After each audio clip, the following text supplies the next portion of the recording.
ఒక చిన్న గ్రామంలో ఇద్దరు ముస్లిం సోదరులు జీవించేవారు. వాళ్ళిద్దరూ కానీ ఒక్కరి జీవితం సుఖంగా ఉంటే ఇంకొకరి జీవితం కష్టాల్లో మునిగిపోయింది. తమ్ముడికి రోజు 3 పూటలు కూడా సర్దుకోవడం కష్టమైపోయింది.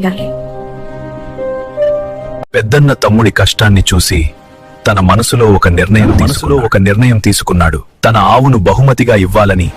అల్లాహ్ ఖురాన్లో చెప్పాడు, దానం చేస్తే మంచిదాన్నే ఇవ్వండి. వాటిలోని చెడు నాసిరక వస్తువులను ఖర్చు చేసే సంకల్పం చేసుకోకండి.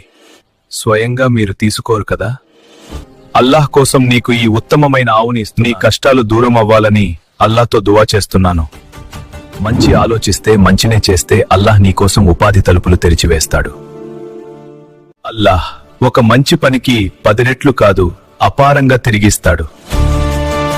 కొన్ని రోజులకే మరో ఆవు ఆశ్చర్యకరంగా సంతానాన్ని ఇచ్చింది. దానం మంచిదే కాదు, ఉత్తమమైనదే ఇవ్వండి.